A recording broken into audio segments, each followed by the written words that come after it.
Coach, you got a good win in the conference last Friday night against Crossett. I know it's always good to win, get off to that good conference start. Give us your overview of how the Lumberjacks played.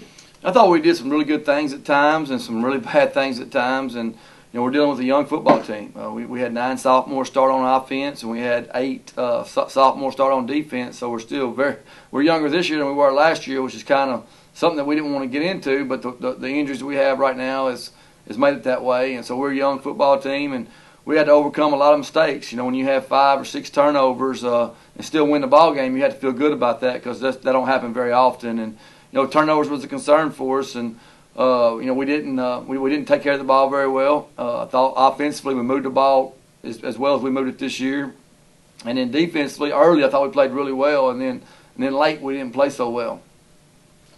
Well, let's talk about the offense. You made a few changes on offense as far as personnel where they played. Seemed to work. As you said, the offense really looked better than it probably has all year with both the yards you produced and the points.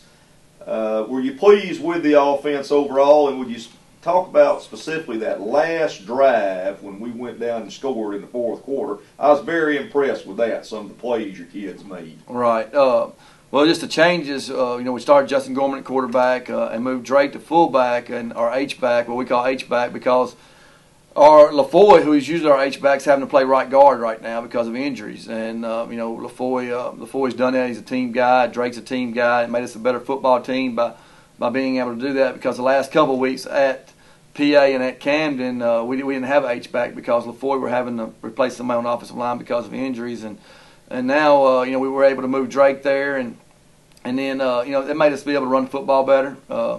I think Calais had 31 carries for 209 yards, and then Darvion had 7 carries for like 70 yards. So we were able to run the football again like we did at Shiloh. A lot of the same sets that we haven't got in the last couple of weeks due to injuries. And then, the last drive was a great drive. We got the ball back with like 4 or 5 minutes to go. Had a couple of huge third down plays, and then Justin threw it to Von Erich on 3 big catches that drive that turned into first downs. And you can see our football team growing right there. When you're sitting there with as many young kids that we're having to play right now, it's a challenge. It's a challenge every day. I know late in the game our guys are like, man, it's over. I'm like, it's not over. When you got 9 sophomores out there and you're trying to kneel on the ball, it was still stressful for us as a coaching staff. But I'm pleased with their effort. The thing about it is the effort's there. It's just mental things about taking care of the football. Darvion had 2 fumbles, and Calais. I wasn't really mad at Calais' fumble. Man, when you talk the ball, I think he's had 287 carries in 2 years here, and that's his first fumble. That's impressive to me. And he was down on himself, and I told him after the game, I said, brother, if you can go 287 more carries without having a fumble, I'm gonna be proud. And that was his first fumble as a high school player. And this is his second year playing, and he gets a lot of touches. And then Von Erich fumbling, that was just an effort play. He had 5 or 6 guys trying to tackle him, and they stripped him of the ball. And that's something we got to correct, and our kids know that. They didn't want to go out there and turn it over, but they did, and that happened, and we got to correct it. Well, obviously, great improvement on offense. Let's talk about the defense, and again, as an observer, I thought they played very well a good bit of the ball game, especially the first half and third quarter. And we did seem to kind of get in a little bit of a problem maybe in the fourth quarter there where they broke some runs. Crossett wasn't bad. Right. They had a good running back. Talk about your defense.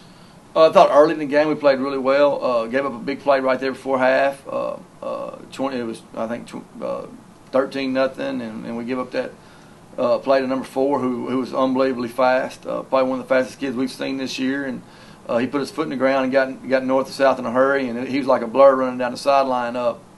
And really in the third quarter, at this point when we go up 28-7, it's kind of like we lost a little of our fire, and then we lost Tyler Barnett, who's a huge part of our defense.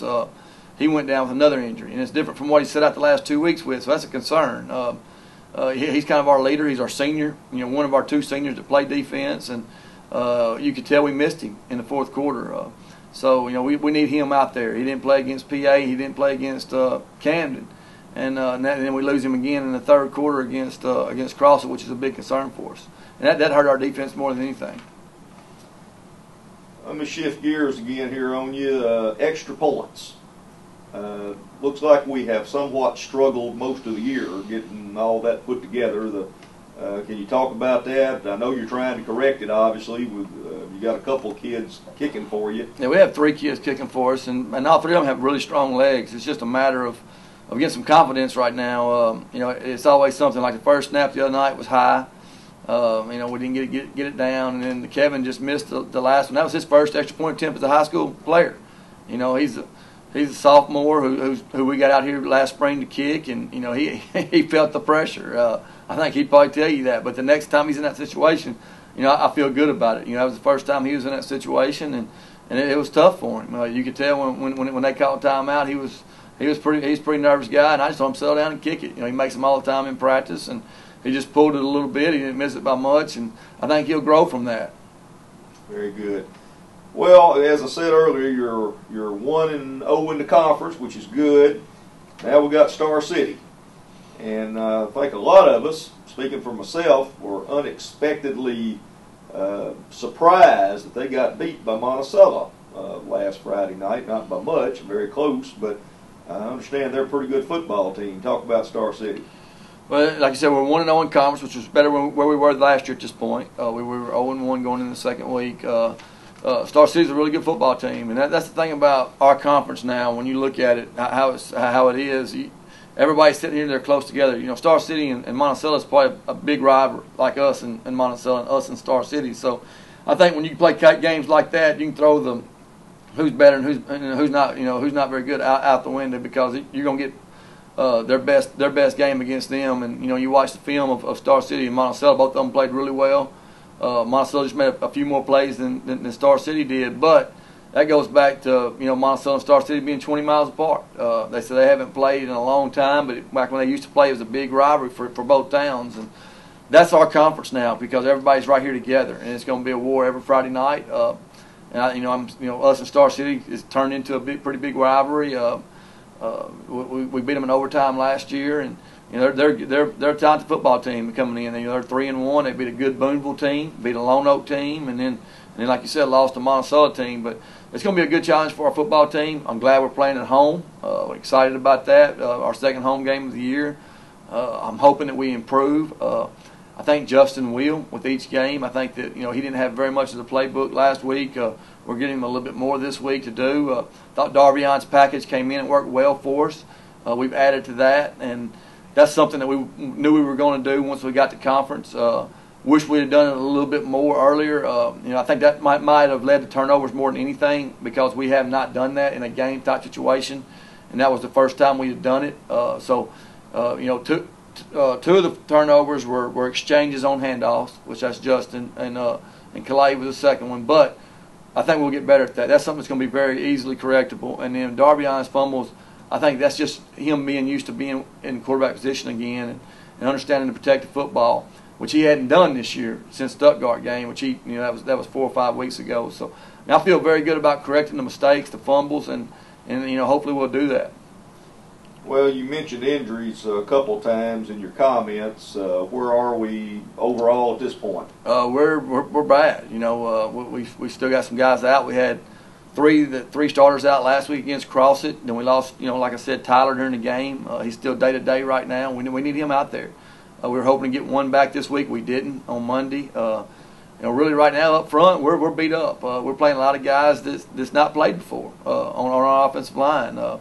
Hopefully we'll get Adam back next week. That's everything that we've heard. We'll get Adam back starting Monday, which will be a big lift to us. And then we're still not going to have Jacob back. And then DeQuan, he's still 2 or 3 weeks from coming back. And then, but you look up front, we're playing guys that tight end at right guard. A guy that played tight end and fullback to right guard, and then we're playing a center that's 5'2", 165 pounds. So they're playing hard. They're giving us everything they got. They're stepping up for our football team. I'm really excited about them. I mean, that tells you what kind of kids they are, and we just got to keep getting better, keep improving with them, and hopefully get some guys back. And hopefully it's not too late when we get them back that we still have a chance to win a conference.